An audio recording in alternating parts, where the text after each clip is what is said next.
Hi guys! So, ito pala yung salad na ginagawa ko dito mostly sa UAE. Ayan, naka-prepare na yan siya. Yung mga dahon na yan, nahugasan na yan.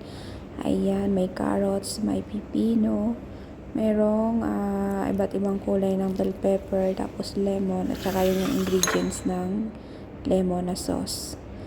Para sa sauce yan guys.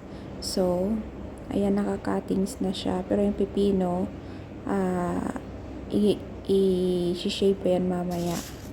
So, ayan na guys. Nilagay ko yung iba't ibang kulay ng bell pepper nakahiwa sa cubes.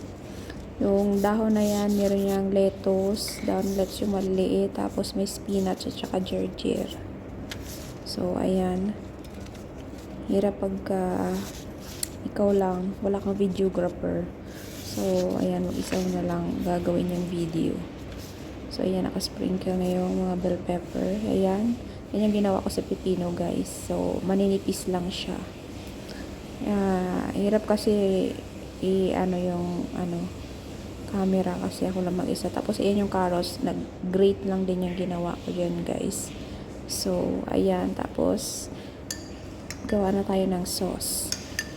Pa rin siya, yung in-squeeze na lemon, tapos may asin, kunting asin lang siya, tapos black pepper, at saka pinaka-last yung olive oil, at saka yan, lugay-lugay na yan.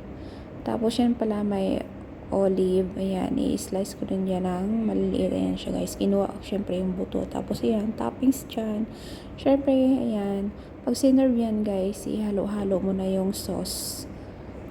Yan, tsaka nila kakainin. So, yan guys. Thank you for watching.